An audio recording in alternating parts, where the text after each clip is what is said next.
Awesome, awesome. And we do see quite a few folks, joining us. Thank you for kind of being us, with us. And Graham, I'm excited to kind of have you on the panel today. More of a fireside chat, so to say, where I'll try and kind of ask a few questions. Happy to kind of, pitch in with my views as well. And maybe let's start at the beginning, so to say, right? For various startups, for various companies, I think the biggest question usually when thinking of commissions is where do I start, right? What is it that I need to really kind of think about? What levers are there? Where do I really kind of start thinking about how do I start putting together a commission plan? Would love to get your thoughts on that, and then we'll go from there. Yeah, definitely. I have a few principles when building a compensation plan, and it of course varies based on the size of your organization, and we can talk about the way that Yep. it changes as organizations change. But the principles that I have apply to pretty much every size organization, and those principles are that you have to be that comp plans have to be logical, comp plans have to be easy to understand, they have to be fair. And I probably have like 6 or 8 other rules, but those are the major ones. Is that sorry, another one that is a big one is that it has to align with company strategy. And so taking each one of those, it has to be fair is a simple one. It has to be achievable. You can't have a quota that's impossible for every person to hit, because then it becomes the standard to hit 60% of quota, and so you've essentially just created a quota that's really low. What I mean by aligning the comp plan to company strategy is that so often people don't think about exactly what their end game is when building a compensation plan. I mean, obviously the answer is to generate revenue, but so often it's what kind of revenue do you want to generate? Are you looking to generate new business? Are you looking to generate within a specific segment? Are you looking to focus on renewals or focus on upsells? And so, or multi-year deals is another really big one. Are you looking for, do you care about 2-year, 3-year deals? And that really can control the way that you build your comp plan. I mean, the simplest comp plan possible is to just say you get 10% of everything you sell. Everything that you sell, you get 10% of it. Now that works to an extent, and if every comp plan was that easy, I'm not sure that I'd have a job, because QuotaPath does commission tracking. So I'm not sure if I'd have a job if every comp plan was that simple. But there oftentimes are other components in there. So you have to know, like, okay, if we sell product A, they're going to earn 10% versus product B, they'll only earn 2%, professional services or something like that. If you sell a 2-year deal, you'll earn 12% of the ARR, whereas if you sell a 1-year deal, you're only earning 8% of the ARR. So building a compensation plan has to be a thoughtful exercise. It can't just be, hey, whatever feels right and whatever works the best. And it has to involve several different parts of the organization. I wrote a blog recently about how revenue operations can be in charge of creating the comp plan, because they have the sales team's interest in mind, but they also have the company's interest in mind, the financial component in mind. So they're oftentimes the best folks to build it, but you have to make sure that each of the different divisions are involved. Awesome.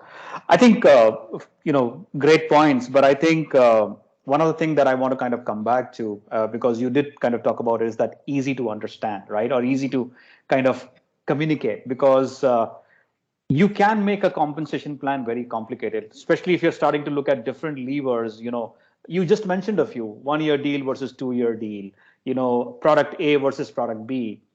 How do you really kind of keep it simple, or at least reasonably, for every salesperson? When I work with people, they just want to kind of be very clear that if I do this, I get this, right? So how do you kind of help them either communicate, or what's the best strategy around that? Yeah, I always say that measures, ways that you're compensated are like pizza toppings. That 3 is enough. Anything beyond 3 and your pizza, if you have 12 toppings on a pizza, it's going to be soggy and over heavy and whatnot. And so the same with comp plans. And so if you have, I try to keep it to under 3. And I also try to focus on what's going to actually change rep behavior. Yeah. So so often people will be like, oh yeah, that's right, I get an extra 0.25% commission if the customer pays up front, and I get an extra 0.25% commission if the deal is under this amount of time to close and this amount of revenue. But they don't really think about it, and it doesn't change their behavior. So you have to focus on the things that will actually change behavior and compensate accordingly. So accelerators are one of my very favorite things to include in the compensation plan, and the reason is it really incentivizes over performance. If I get paid 2% flat on everything I close, it doesn't matter if I close it today, tomorrow, next month. Obviously I get paid sooner, but it doesn't actually change how much I earn on it. Whereas if you have accelerators and also importantly decelerators, this idea that if I hit 50% of quota, I probably shouldn't earn 50% of my total on target. Maybe I earn 20% or 25%. But if I hit 150% of my quota, I don't earn 1.5x my total bonus. I earn 2x or even 3x what that is. So those are the things that change behavior, and that's what you need to focus on. Awesome. No, I completely agree. And I think there is another point in there, not just with accelerators, but with moonshots, because sometimes those moonshots change the behavior across because suddenly something becomes possible. And I've seen that and we've done that at Revv as well, is where we say that, okay, any person who does over and beyond what would have been otherwise reasonable, and it's a moonshot that, okay, you will get a car, right? And if the person does achieve that, then it sets the standard that, yes, this is possible to do. And hence it changes behaviors for everyone, because now your compensation plan can really, really kind of elevate itself so that there is a lot more that everybody's doing. Oftentimes you don't even know what is possible to get done because there is that moonshot isn't there, right? And you're absolutely right. Compensation plans should be defined based on what behavior do you want. Some of the things that we have seen is that if you are, say, for example, compensating on activity, you get a lot of activity, but you don't get closures. If you say closures, then you get a lot of closures, which are small deals because you're closing.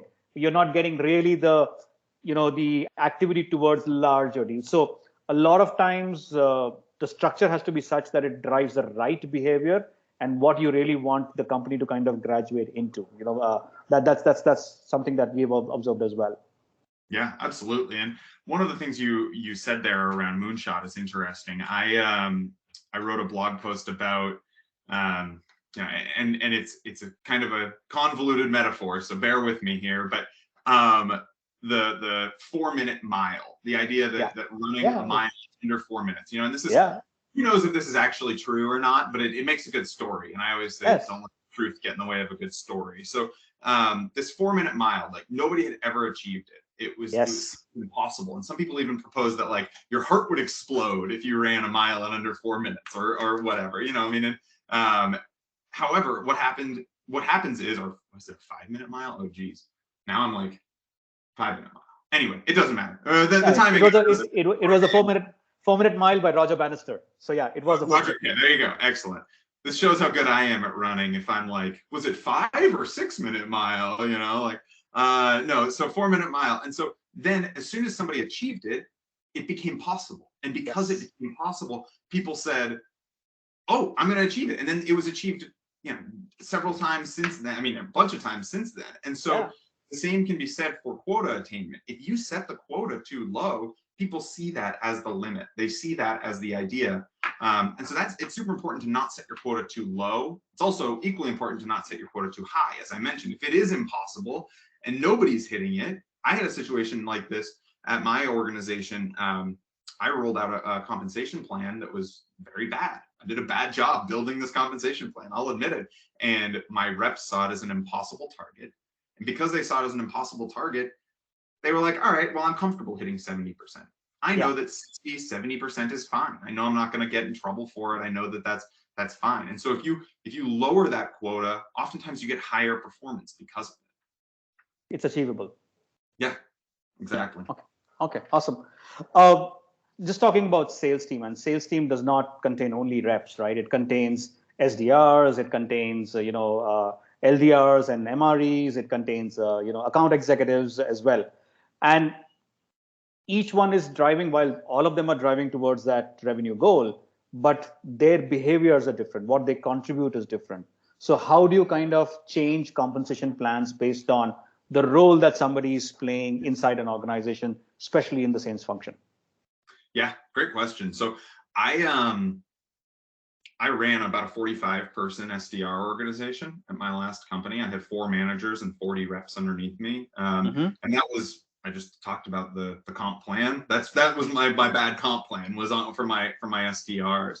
Yeah. And I mean, I could do a whole series of lectures on how to compensate SDRs, but the same thing holds true. However, with SDRs, what you have to consider is that they don't have as much control over the deal closing. And so I would say that when you build an SDR comp plan, you have to think about 2 things. You have to think about the amount of control that they have over the outcome or how they get paid, and the amount of inherent benefit there is to the organization. So I say that there are 2 pure ways of compensating SDRs. Now, I don't really ever recommend somebody to do either of these, but one is you pay them entirely based on the number of cold calls they've made. That's it. Pay them $1 per cold call they make or something like that. And the idea being they have entire control over that. They can control the number of cold calls they make. If they want to show up and make 5, they get paid $5. If they show up and make 1,000, they get paid $1,000. However, there's no real benefit to the organization with that. I mean, maybe down the line there is, but there's no guaranteed benefit. The alternative is you pay them a percentage of every deal that's closed that they generated.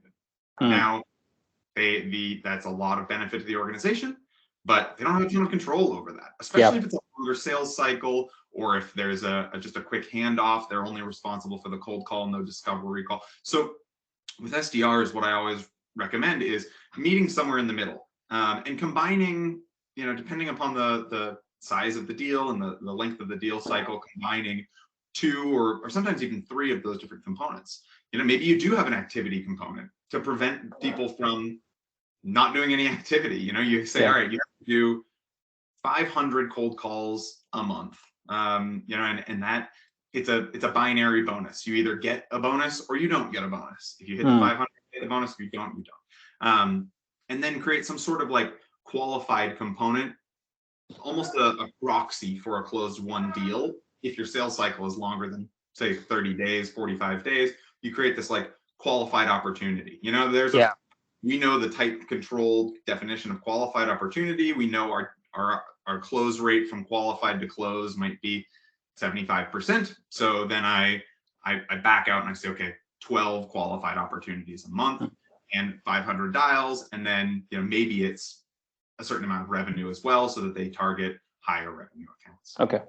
So I think what you're coming to is, for each role that you have, decide as to what is really in their control to kind of deliver on, which is beneficial to the organization and not just an activity, and try and kind of create the incentive around that. Because, and you're right, we do that as well, is where we kind of incentivize our SDRs based on qualified demos completed. Like, you have to have a qualification process completed.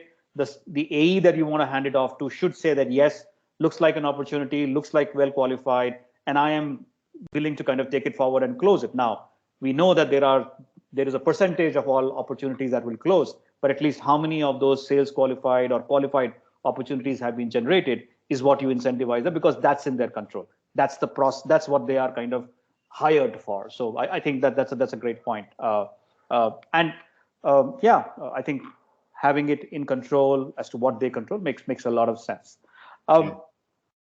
Just kind of flipping the question a little as well, and you talked about this a little earlier, that the way somebody looks at compensation planning when they are an early stage startup, when they are, say, at a few 100,000 ARR or a million ARR or a 10 million ARR, changes, because When you are starting out, you don't even know what is really your metrics going to be, what conversion rates are going to be. There is no sense. You're still in that journey of finding that out. And perhaps at that, a million ARR, you have started to get a little predictable. Okay, this is how my pipeline works. So how do you kind of think about incentive planning depending on where you are in your journey? Yeah, that's a great question. And you're absolutely right. The way that you think about it of, you don't know. You don't know what the comp plan should be. And so that's where a couple of things. First of all, you have to make sure that the people that you're hiring understand that it's a moving target and we're all trying to figure it out together. They have to know that you have their best interest in mind, and you have to be willing to make adjustments to it as well, including sometimes like, hey, we messed up and we made the quota way too high or way too low. We're going to right size you, make sure you get paid properly. Sometimes I've encountered this where somebody says, hey, we messed up. We were paying our reps a really high accelerator if they closed over X% of their quota, and somebody hit 5 times that. What am I supposed to do? And I always say, you smile and pay them, give them a paycheck with a smile on your face and suck it up in as needed, but they did what you asked them to do, and you should be pleased with that. But it does change over time. The other things that are, in addition to not having the data, as you get larger and larger, you end up having more resources. You have an SDR organization, you have a sales enablement person, you have case studies, you have brand recognition. And because of that, that allows you to ask more out of your reps. And a big part of quota building, one of the ways to go about it, and I always recommend going 2 or 3 different ways when building a quota, but one of the ways to build it is to take their on-target earnings. So reps on-target earnings is their base salary plus their commission if they were to hit 100% of their quota. So if they do exactly what's expected. So I'm just going to use round numbers here to make it easy on myself. Say their base salary is $50,000 and their on-target commission is $50,000. It's generally a 50-50 split. So their on-target earnings is $100,000.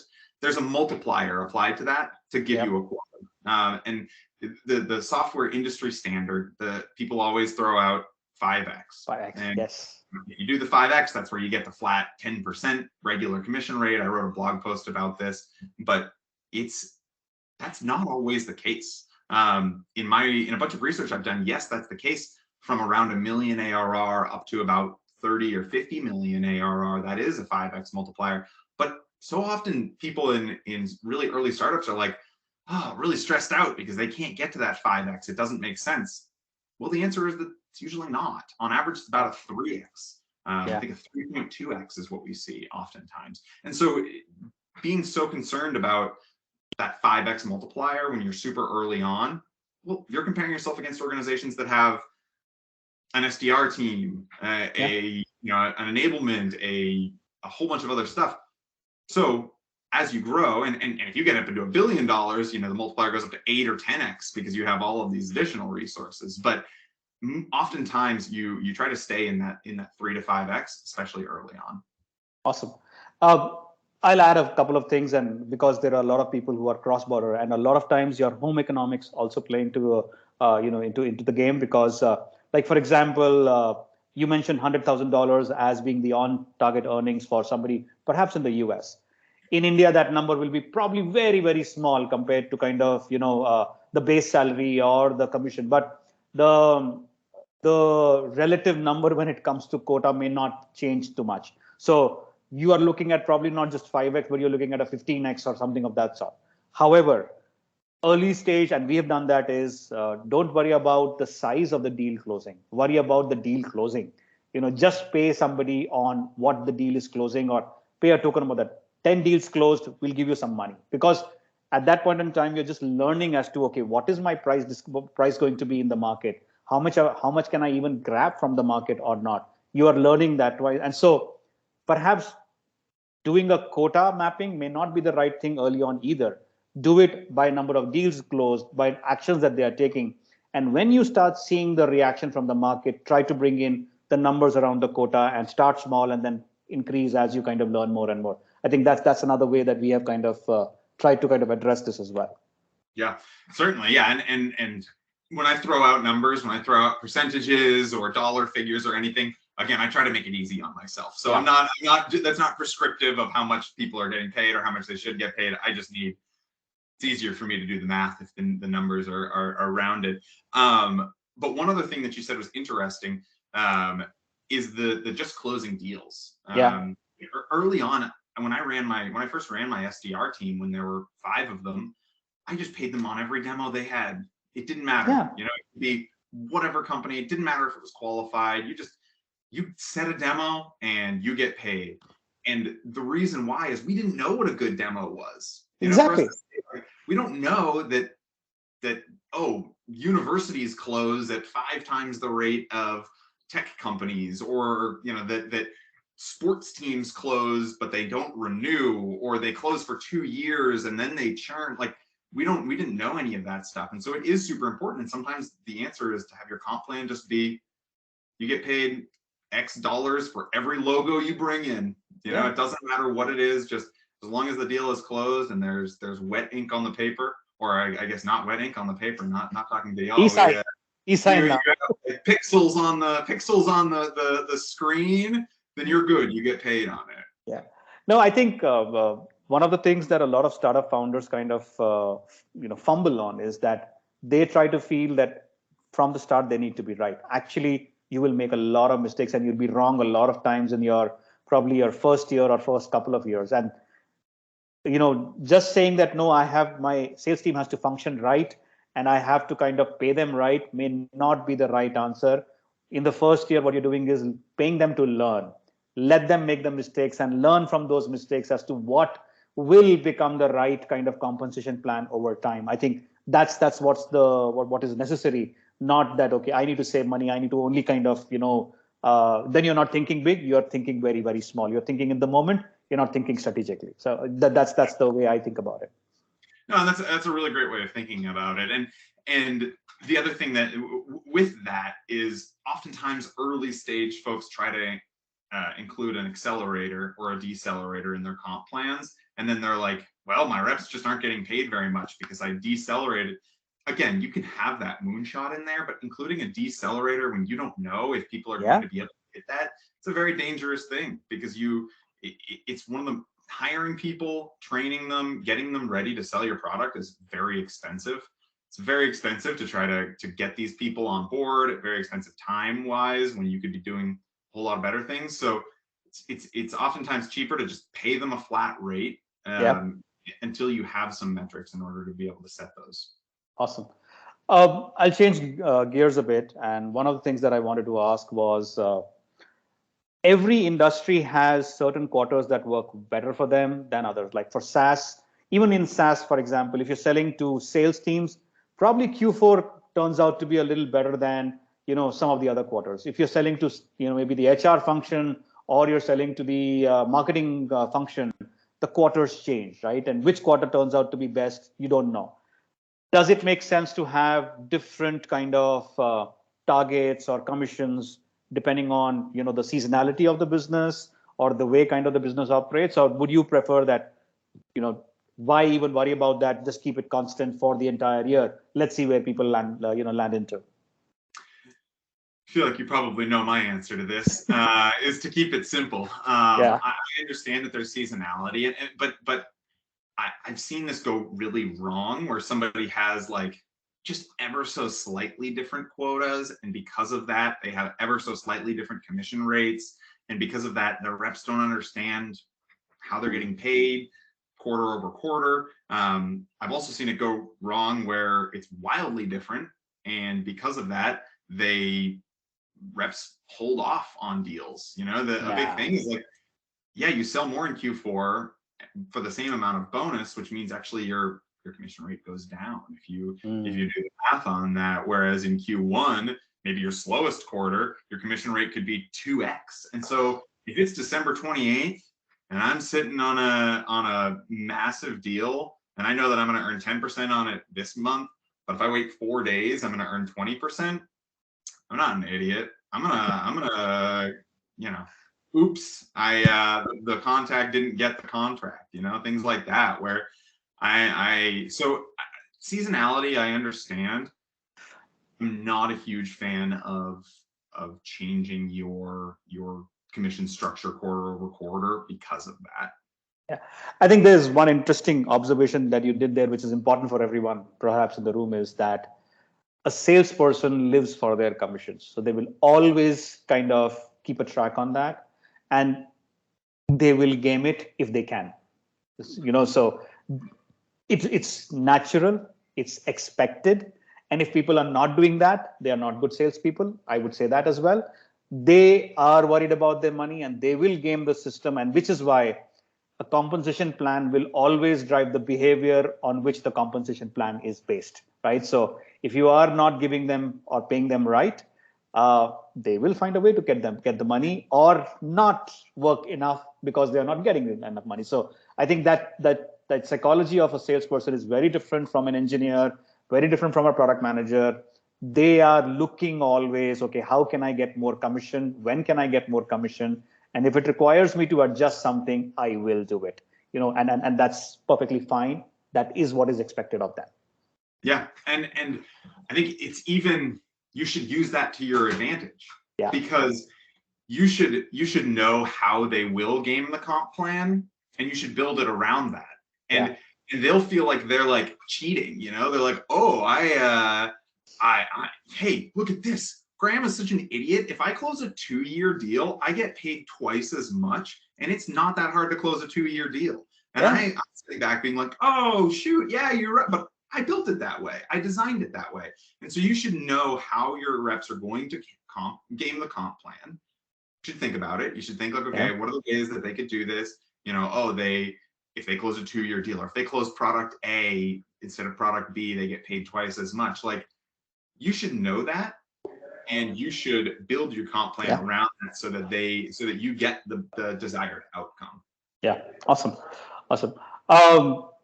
Couple of more questions, and probably then I'll open up for the audience as well. We are 26 minutes in. 2021 was a washout, pretty much. 2020 was a washout for everyone. 2021, I think, has been a mixed bag. The first couple of quarters were probably slow, but the last 2 quarters, at least Q3 was good. Q4 is looking up as well. How do you see, this kind of shaping into 22? What are things that people should start keeping in mind about, okay, how the business outlook is, and how should they start thinking about planning for 2022 when it comes to their commissions? And any thoughts around that? Yeah. I think that a big reason that 21 was strange at the beginning of the year is because we saw a lot of changes in the way people worked and who was working where. That's a big thing. Well, ramping. Like, I hired a lot of salespeople in 2021. I'm sure you did as well. Like, we grew our team in 2021 substantially. And the people who were working for us in 2020 aren't necessarily the people who were working for us in 2021. And so what that caused is, especially at the beginning of the year when people were changing jobs, it caused a lot of ramp up time, a lot of people who were learning and just getting their feet wet. And then the second half of 2021, they're starting to perform and starting to get good deals in. And I hope, and I fully expect 2022 to continue on that trajectory. People are, one of the easiest ways to make more money in sales is to leave your job and go to a new one. And so these people are now hitting their stride in these new jobs. I don't expect we see a ton of that same turnover in 2022. So instead, what we'll have is great sales over the course of 2022. Hopefully, right? For all of us. I know, hopefully. However, I think one thing that both 2020 and 2021 have kind of taught us is that things can go south at any point in time. Like, no one was prepared for what happened in 2020. And while we were kind of prepared for 2021, but it still was iffy. You didn't know where the world will move to, right? So that kind of goes into considerations of what should the fixed to variable ratio be? Is it good to be a 50-50? Should it be 70-30? Should it be 60-40? Right? Has that had an impact on what is the fixed component percentage versus what is the variable component percentage? has there been any kind of trend that you've seen around that?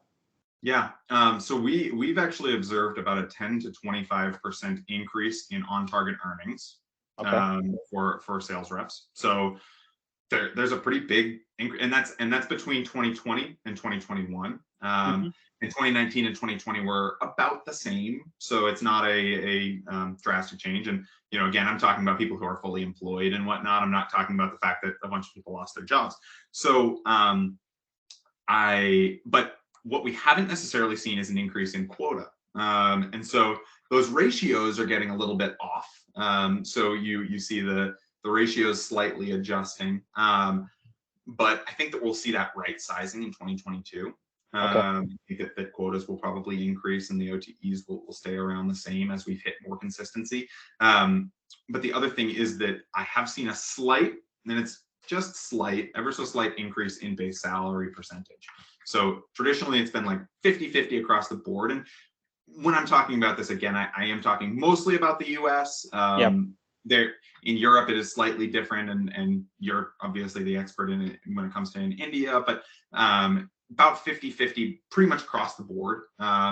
If I had to guess, we're probably closer to like 55-45 on average, maybe 53-47. But I am seeing those slight shifts, but I don't think that that's anything to be super concerned about. I don't expect that that's going to be a drastic shift where we'll see the norm become 70-30. I think that we'll probably maybe settle in at that 55-45 or kind of pendulum back into the 50-50. Awesome. No, I think from an India perspective, just to kind of for the audience that's there, I have seen traditionally anywhere between a 60-40 to a 70-30 ratio. That's been the case even before the pandemic. Hasn't dramatically changed, although people overall the compensation has increased. So in percentage wise, even if you're earning 70%, you are earning more than what you were probably doing a couple of years back. But the ratio hasn't changed very significantly, although the intention of people is there. But then in sales, you run the risk of also seeing that are people getting too comfortable in their base salary and not kind of really earning the variable, which is where really the game when it comes to sales is. Because if you're not earning your variable, you're really not doing what you should be doing. So I think that's been the case in India at least. Would love to kind of hear from you if there have been any interesting accelerators or moonshots that you've come your way, which have kind of driven changes in an organization. Any examples or any trends that you can share with us?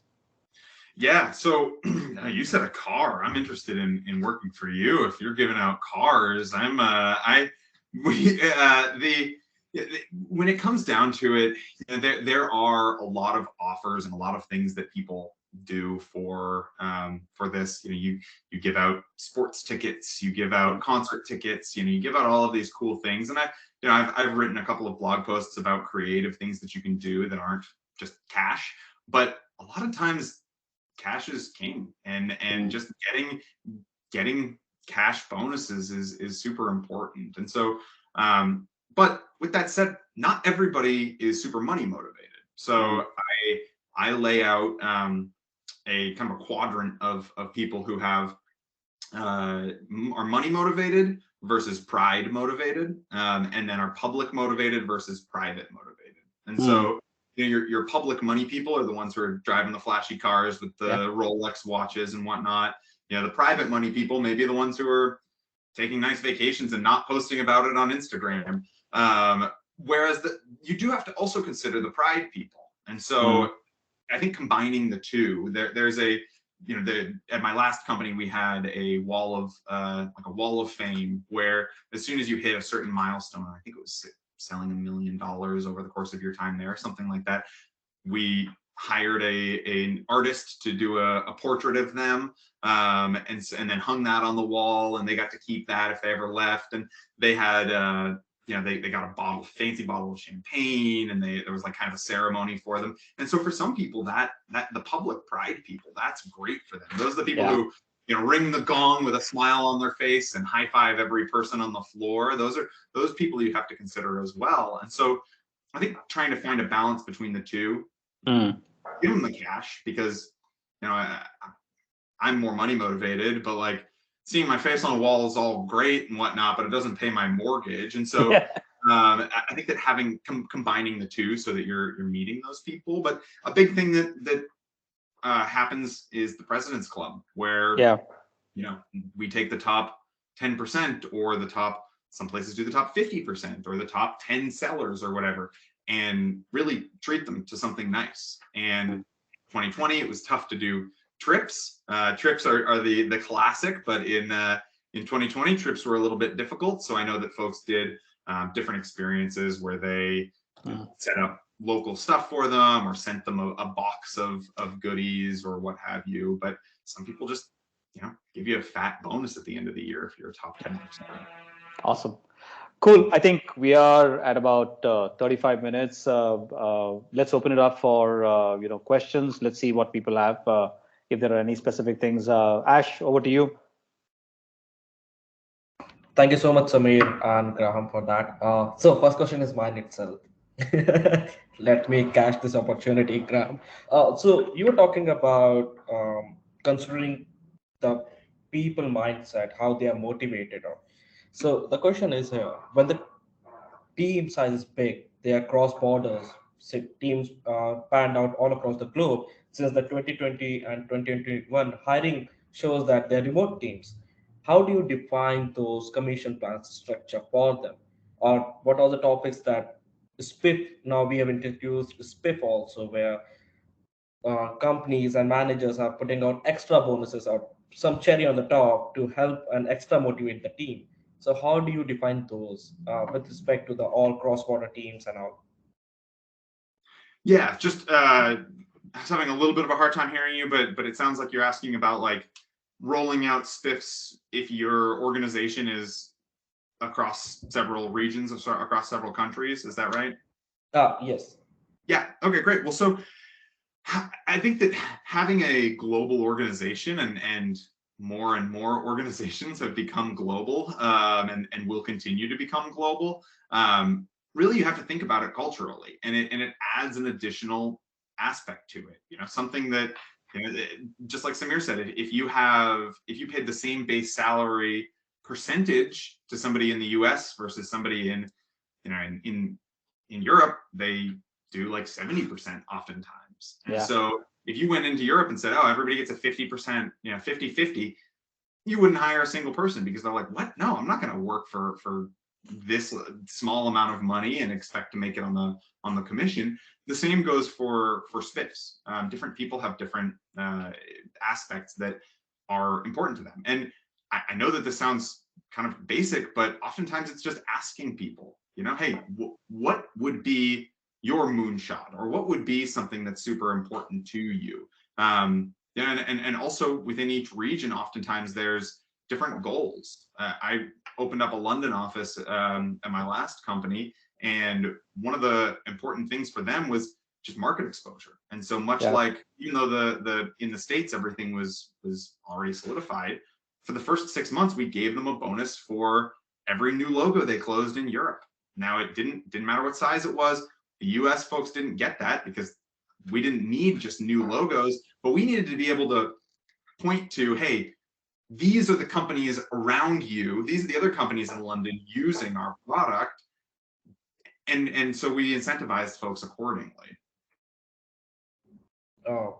Samir, do you want to add something on this? No, I think Graham is right? That when you're a global organization, you have to take in account the globalized, culture. Like it will be very different. A country like India operates very differently than a country like US or somebody in Europe or some other Southeast Asia country as well, right? So saying that the same principle applies everywhere. No, one size does not fit all in this situation. It will be different sizes. It will be kind of nuanced to what what the culture and what the industry around you also does. You can't even do, like, for example, you can't do something in the US which kind of just changes things so much that either you will not be able to hire, or you will bleed money, or you will kind of change the create so much of friction with companies that you work with that it kind of becomes difficult for you to kind of do business, right? So I think there are a lot of different factors to consider there, but identify what is really the uh, basic ethos of the company and how you can apply to each culture or each location will kind of decide how the spiffs or the compensation plan needs to kind of be structured. Yeah, I mean, I think that the one thing that I assume people all across the globe like money, and that's the one thing that's kind of universal is like, you pay somebody properly and you'll get the results. But another thing that's interesting, and I'll just give one last example here of that, is that in like areas of Europe, in the countries that are more like, so without a better word here, more socialist, they often have team-based quotas instead of individual quotas. And so it's like each person knows that they get compensated based on the performance of the entire team instead of individuals. If you try that in the US, you're going to get pretty bad results. But in Norway, that works. And it works for them. And so knowing that the cultural differences is super important. Great. Thank you so much for answering these questions. Anyone from the attendees list wanna have some questions around with Graham or Samir? Please put that on chat or just ping me. I'm happy to take it up. I believe we covered, Samir and Graham, we covered most of the nuances of how the compensation structure would be looking. A company, how should they define the compensation structure? One of the questions would be, what are the relevant pointers? Like I know that we already covered what parameters that need to be into the consideration by defining the structure. How does it would be a difference for the companies of different scales, like a very seed round of funding companies to the companies like Zoom or maybe bigger? So what are the key differentiators are there between these two structuring of the commissions? Yeah, I mean, and I think we briefly covered this a bit when talking about like very small versus very large, but I think that an important thing is that you consider each stage independently and you do a refresh. You don't just look at what has been working for you. I don't like rolling out a new comp plan every quarter, but I like the idea of rolling out a new comp plan, at the beginning of the year or whenever you have these gigantic milestones. My company just recently went through a Series A. We just closed our Series A, and because of that, we had to look back and say, like, okay, the comp plan was working for us, but our account executives were also handling all of the onboarding and all of the interaction with customers. That's not going to scale for us to a certain extent. Once we have 30 sales reps, that's not going to scale for us. And so we had to have a pretty drastic change in our comp plan where reps were no longer getting paid for new business and upsells and renewals. Instead, what they were getting paid on was just new biz. And we hired account managers. And then those folks were in charge of renewals, upsells, and churn. And so I think that beyond just like specific things, ratios change, quotas change, complexity gets added in, things like that. It's important to acknowledge it and make those changes as necessary. Otherwise, you get stuck with the same comp plan that you had as a Series A all the way to a Series C. You're going to be very different. Yeah, I think another thing, and there's a question that I want to know: how does a social venture begin with sales structure? I think at every stage of the company that you are, or every business kind you are, really look at, okay, what is the objective at this point of time for the business, right? When you're a startup, when you just started out, you are finding your feet. How can the compensation structure or compensation plan help you find your feet faster? Because your sales people are the people on the ground, are the one who are actually in front of customers. What do you really want to kind of learn and achieve? And based on that, you decide the comp plan. When you have certain revenue coming in, okay, the next step is, okay, how do I make this more predictable? How do I kind of make this more, streamlined? So then you kind of change the comp plan to make sure that you are getting those results. That okay, am I getting a predictive pipeline? Am I getting qualified leads or not? Am I being able to identify what my conversion numbers are? Once you have identified that funnel, then you kind of think about, okay, how do I grow this? How do I kind of make these numbers better? What do I do so that my conversion funnel starts to become sharper or better? So I think with each stage as you kind of grow, what is really the objective as a business that you want to achieve? What do you want to learn? Define the comp plan with that, and with, as Graham said earlier, how can you be fair about it, and how can you really make it simple for somebody to kind of get that? What is in their control? What can they really do, and make them do that? I think those would be the guiding principles that I would kind of put out when you're thinking about whether you're a small company or whether you're a large company. Great. I believe, Nimisha, your question has been answered by Samir in a pretty detailed length, considering also a regional factor as well. So yeah, we are on clock now, and yeah, we will end the question session now. Thank you so much, Graham and Samir, for tuning in and sharing your thoughts and insight with us about how the compensation structure define the revenue goals, and how sales rep can play with that structure if not set properly, how they can play the games. Thanks, and thanks, So, Graham. So this was great. We should do this again, man. yeah. Yeah, So absolutely. yeah, before we drop off, a quick announcement. So as I mentioned at the start, that this is a series of webinar. Graham helped me to kickstart. Graham and Samir both helped me to kickstart the first one. We would be back pretty soon with the next one. We will talk about different aspects, how 2022 revenue goals would be impacted and can be crushed. So stay tuned with us and have a great day. Thanks, guys. Thank you, One. Thank you, Thank you so Ash. much, Graham. Bye. Yep. Bye bye.